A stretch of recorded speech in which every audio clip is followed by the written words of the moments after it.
It's like a dog, you keep poking at it. Eventually, it just loses it. And that happens to me sometimes. Sometimes I try to do something that I think is funny, but the audience member thinks I'm being aggressive and they want to fight, those kinds of things. Doesn't happen too much, thank God. Yeah, the show has a lot of, history to it that we have to answer for in some ways, especially me. This is the Newsload.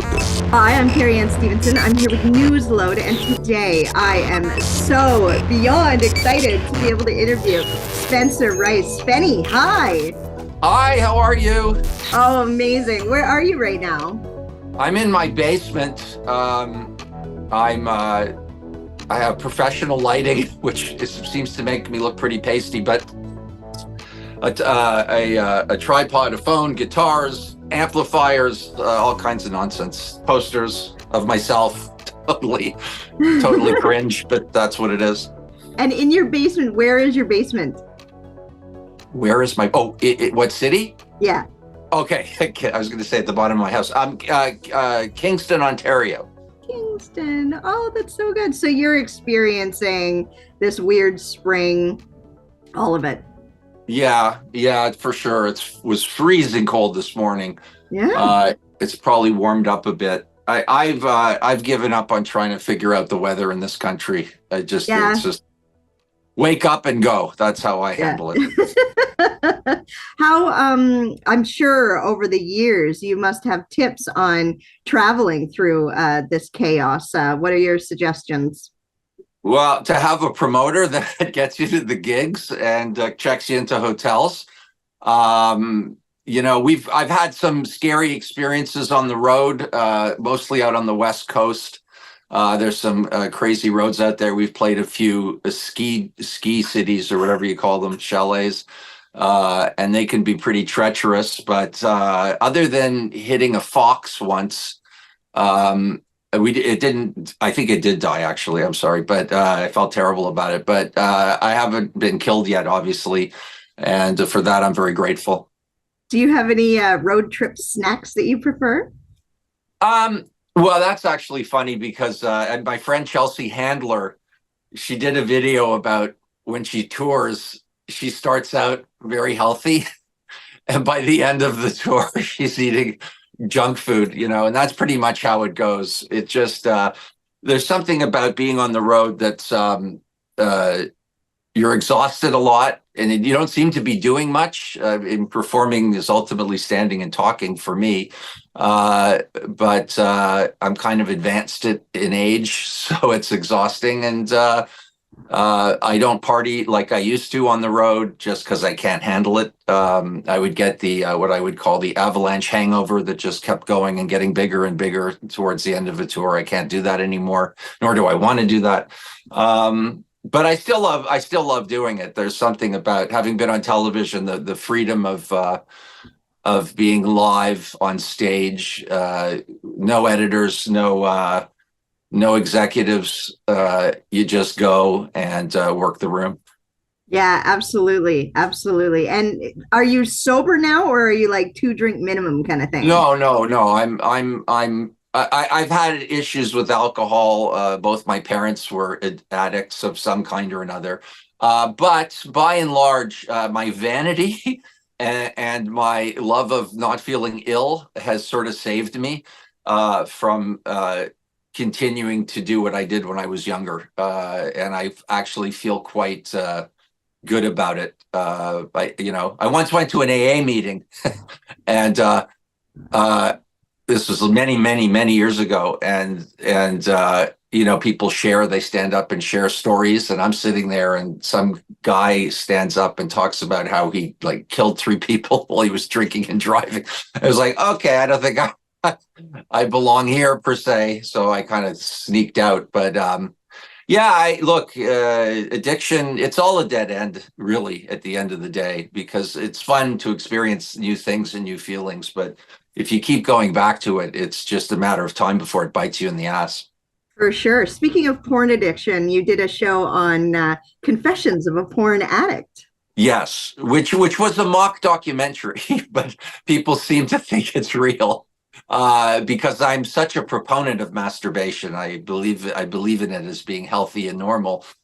So you have to understand being Spenny as opposed to being Kenny, or a lot of other type of comedians, has a certain amount of bad stuff that goes with it. So people are endlessly looking for weaknesses in me that they can criticize and troll me and all that stuff. Of which I'm okay with, because A, it's been happening for so long. B, I did what I did on my own free will. So yeah, I have to live with the fallout no matter what it is.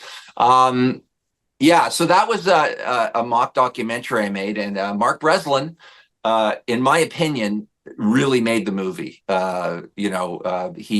He played a character that was my porn sponsor, sort of working on the Alcoholics Anonymous, Porn Anonymous, which I think is a fiction that I made up. But anyways, he was absolutely wonderful and took it so seriously and was so funny. And I'm so thrilled that he did that with me. And I had a long history with him, so it was just a great thing.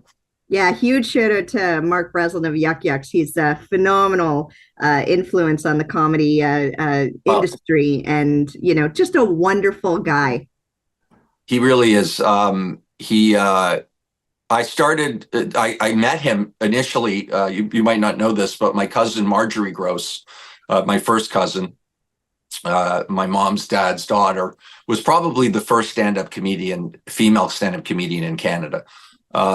So she was a teenager, and she was playing a thing. It was called the Bohemian something at Harborfront that Mark Breslin ran. This was before Yuck Yucks.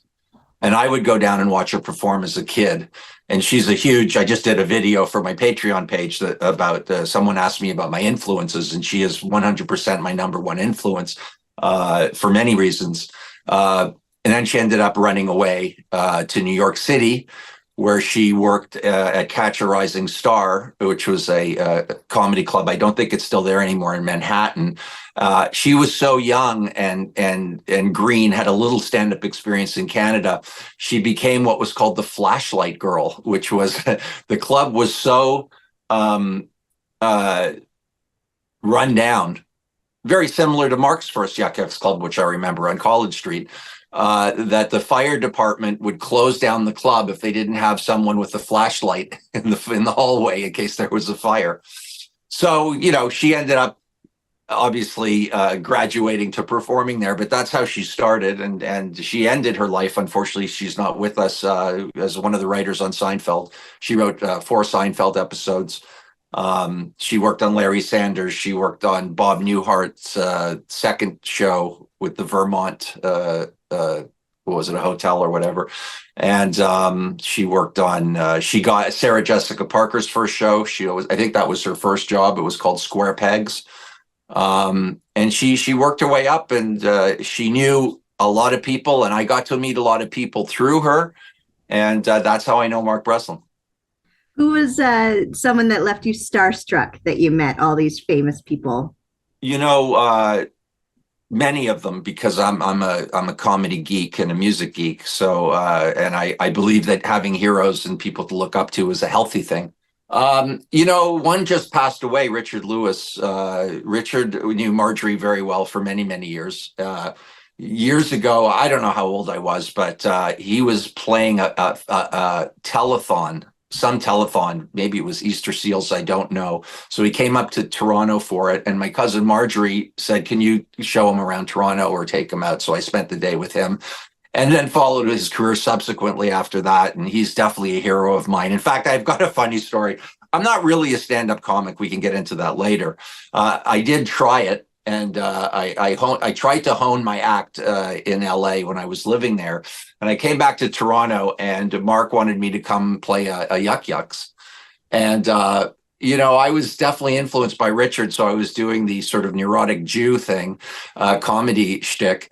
And I remember I came off stage and walked over to Mark, and I said, what do you think? He said, you're not Richard Lewis, which was funny because I don't think he even knew how much I loved Richard Lewis, but he was right. The man's knowledge of comedy is second to none, maybe in the world, but certainly in Canada. Absolutely. Absolutely. Living in California to Canada, what do you notice huge differences? In show business or just in general? Either or. Okay, well, in general, I find Americans to be much more have much more moxie and aggressiveness and a desire to succeed. I don't think that's necessarily a good thing, though it does make for some great art or television, movies, etc. The whole world loves Hollywood's product. The downside of that, in my opinion, is it's that idea that if you're not successful, you're a failure. And I just don't subscribe to that at all. I just think it's an unhealthy way to look at the world. I did notice that the differences in the business are endless. Canada is a government-supported, movies and television and even online and theater and everything, where they don't have that in the U.S. So it's a much more, you don't produce the numbers, you're gone kind of thing, and Canada's getting more like that now as people are, very focused on media because of online stuff and television and cable and everything and all the things we have. But in the old days in Canada, you could have a pretty awful show and it would stay on the air for a decade or so.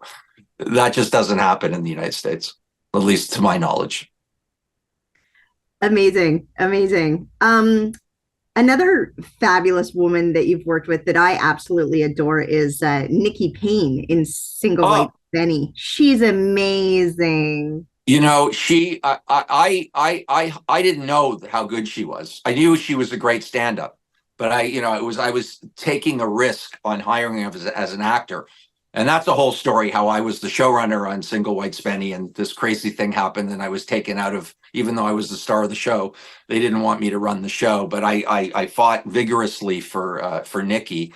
And she, without me knowing, but just finding out from working with her, she has that rare comic ability where she can have pathos and humor almost at the same time. It's a remarkable talent, she probably should have acted more than do stand up. I know she moved back east, so I haven't seen her in a long time, but yeah, she's incredible. She is incredible. Just a lovely, lovely woman.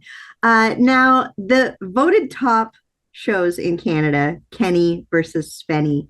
The show is hilarious. We've all loved it so much. Do you have a favorite memory in that show? The thing about Kenny versus Spenny, it's more, do you have a favorite episode? I think we both hated doing it, probably me more than him, because we did sort of suffer for our art in that particular show. So it wasn't really a lot of fun to do. It had moments, obviously. The free lunches were incredible. I didn't pay for a lunch for 6 years, it felt like. But anyways, it was hard physically for me, much more than Kenny. It was hard emotionally, especially as I came to realize, and I've always found the similarity between the wrestling business and Kenny versus Spenny, because there was a time when I was younger where there was a very clear delineation between good guys and bad guys in the wrestling business. And around what they call the Attitude Era, that sort of changed and the bad guys became the good guys. So I refer to myself on that show as a reverse heel, right? There's babyface and heel. So I was the guy who seemingly on the surface had all the virtuous, not completely, obviously, but had all the virtuous qualities, and I was hated for it, and that's what it was. And Kenny was loved for, what I see as non-virtuous qualities: cheating, abrasiveness, obnoxiousness. So it is what it is. We had to roll with the punches no matter what it was, but it wasn't so much fun to do. I mean, basically, one episode I had to be what's it called, bungee corded and taped to Kenny in the 69 position. If that was pleasurable for me, then I would need more shrinks than I'm already seeing. So it was hard, but we love the show. We love the fans, not me so much, but we love the legacy that we've left. The show's very funny, no question about it. Absolutely. Do you have any weird fans that did anything weird that you were just like, oh my God? Yeah, I mean, because when we stopped the show, we started doing live touring together. And in order to make more money, we would have what, many performers have, like a VIP ticket that's more money than the regular tickets. And if you had a VIP ticket, you could come and meet us afterwards, get a picture taken and talk. I was one particular time in London, Ontario, at the Rec Room. A guy walked up, hi, how are you? You just shake his hand, and he just punched me, right? He thought he was punching me in my penis, but he actually missed and hit my pelvic bone. So it wasn't that painful. But of course, the aggressiveness of it. Kenny was kicked once by a fan. I've had situations that were very surreal with drunk fans. Some I could go into. I could go through a lot of them. But by and large, what I'm dealing with is a group of people who saw me get kind of abused on television by my best friend. So somehow they feel that that is a ticket or a key for them to do the same thing to me. And sometimes it's too much. Sometimes I get it. Okay, whatever. Like I said, I have to take responsibility for what I've done. So, yeah. But there's been some uncomfortable scenes. There's been violence at our shows. In fact, Kenny wants me to, when we do the States, he wants me to sign some kind of contract that says if I get violent, he can't get sued. So that goes on. I can be physical sometimes, especially if I'm drinking, but it's like a dog. You keep poking at it, eventually it just loses it, and that happens to me sometimes. Sometimes I try to do something that I think is funny, but the audience member thinks I'm being aggressive and they want to fight. Those kinds of things. Doesn't happen too much, thank God. But yeah, the show has a lot of what's the word, history to it that we have to answer for us in some ways, especially me. For sure, for sure. Fabulous. Well, Spenny, I think that you're absolutely amazing. I'm absolutely Thank you. grateful for your time to be able to come and speak with us. We want to follow you on Patreon. Yeah, just very quickly, I'm mostly known from Kenny versus Spenny. I'm also a musician and a general idiot and a political person and all these things. But Kenny versus Spenny really didn't allow me to express those parts of myself. So I now have a Patreon page where I create all kinds of content. Some of it, I pay for to have professional things, do little bite-sized sort of mini shows. As well as I make my own stuff at home to just let that side of my personality, be seen by people who are interested. And it's very inexpensive. I think you can sign up for free and you get 30-second hits for each video I make. There's a $2 in, there's a $5 in, and I think a $15 in. And I've just started it. I've already got quite a bit of content up there. And I'm actually enjoying it as long as it starts to at some point pay off financially because I'm going into debt doing it. But that it is what it is, and it does take time to build. But that's at patreon.com/Spencer Spenny Rice. So I'm still touring with Kenny. I'm doing that. I do music gigs, and music's on the Patreon too. And it's just it's a wonderful little platform for me. Fabulous, fabulous. Well, I can't thank you enough again for your time. And one last thing, if you don't mind, if you can say it loud, say it proud. I love Newsload. I love Newsload. I love it. I love it so much.